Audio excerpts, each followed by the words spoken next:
Olá, eu sou o Fernando Perry, estou compartilhando com você hoje os meus pensamentos e algumas sacadas relacionadas ao livro A Arte da Felicidade, do Dalai Lama. Espero que você goste. Essa é uma ideia começou para que eu pudesse revisar algumas coisas que eu estou estudando resumo de livros todos os dias e gravando a minha impressão sobre isso para que eu possa eu mesmo assistir depois. E resolvi compartilhar com você, espero que você curta. Se você curte, compartilha com alguém, se inscreve no nosso canal, ativa o sininho, deixa o seu coraçãozinho aqui ou o seu comentário, legal? Bom, a Arte da Felicidade, do Dalai Lama. Ele fala muita coisa bacana, tem 4 pontos principais nesse livro, né? Ele fala que o propósito da vida é a felicidade, que a gente precisa desenvolver mais a nossa intimidade com as pessoas e a compaixão. A gente precisa transformar o sofrimento e a gente precisa superar esses obstáculos. E ele fala nesse primeiro ponto, que é o propósito da vida, a felicidade, para a gente encontrar as coisas que nos trazem felicidade e procurar cultivar esse tipo de coisa, de ação no dia a dia, de pensamento, de atividade, e encontrar aquelas coisas que nos causam sofrimento e fazer menos. Pode parecer óbvio, mas nem sempre as pessoas deixam isso de uma forma ativa na mente delas. As pessoas às vezes buscam, até inconscientemente, o sofrimento. Ele fala que a gente precisa melhorar a nossa intimidade com as pessoas e a nossa compaixão. Ele fala que a gente precisa começar, por exemplo, respeitando aquilo que a pessoa vem, de onde ela vem, as crenças, a cultura dela. Isso é muito importante. Ele fala para a gente se colocar no lugar da outra pessoa. E isso sempre vai desenvolver dentro da gente a compaixão. E você pode também praticar técnicas de meditação com compaixão. Tem algumas muito interessantes, em especial uma que eu gosto bastante, quando a gente simplesmente mentaliza o nosso planeta à nossa frente e a gente posiciona as mãos assim e envia luz e energia para todos os seres que estão no nosso planeta. Se você quiser fazer algo menor, você mentaliza a sua cidade, ou o seu bairro, ou o seu quarteirão e mentaliza luz, energia e boas vibrações para as pessoas. Ele fala que a gente precisa também transformar o nosso sofrimento. E aí ele fala que você precisa, primeiro, aceitar que enquanto você estiver vivo, o sofrimento vai acontecer. Não vai ter jeito de você não passar por algumas coisas. Você vai perder uma pessoa querida, alguma coisa que você gosta vai quebrar, você vai passar por isso. Porém, você pode controlar isso procurando por soluções. Ele fala que a gente precisa tomar cuidado, especialmente com aquele sofrimento que a gente mesmo causa de uma forma consciente ou inconsciente, mas nós escolhemos alguns caminhos que depois nos trazem o sofrimento. Boas escolhas vão ajudar a gente a ter menos sofrimento. E para aprender as boas escolhas, a gente precisa observar as nossas escolhas e pensar o que eu posso fazer que vai me trazer boas reações, boas consequências. Ele fala que todas as coisas mudam e a gente querer que elas não mudem é uma causa de sofrimento. A gente precisa aceitar que tudo está em constante movimento, tudo é impermanente, segundo nos diz o budismo. Ele fala também que a gente precisa encontrar um significado no sofrimento. Às vezes alguma coisa acontece para o bem. Vocês devem conhecer aquela história famosa do mestre que passou e empurrou a vaquinha de uma família que vivia só daquela vaquinha, do leite e do queijo daquela vaquinha.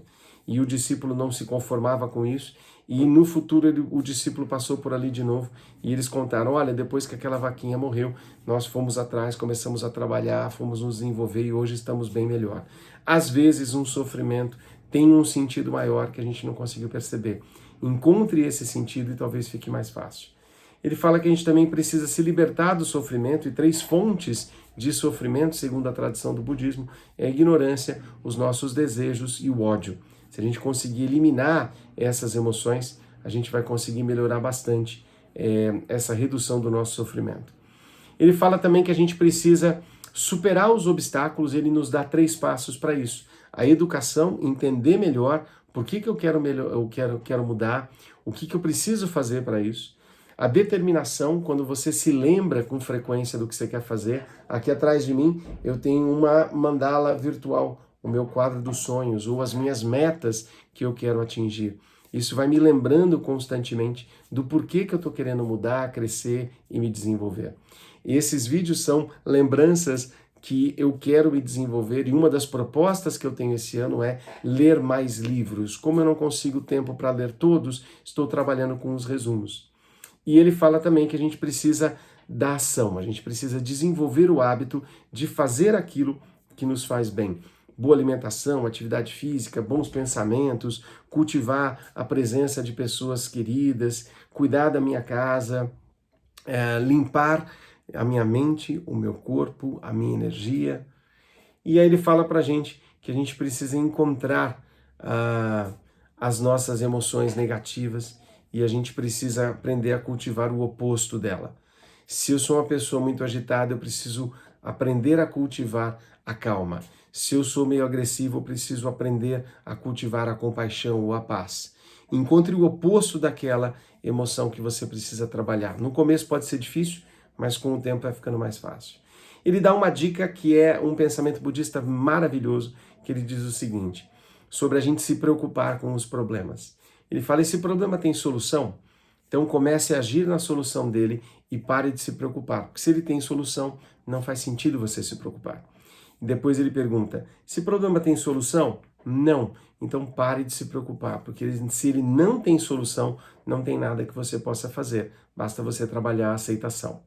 Isso é muito interessante e é um pensamento que a gente precisa cultivar.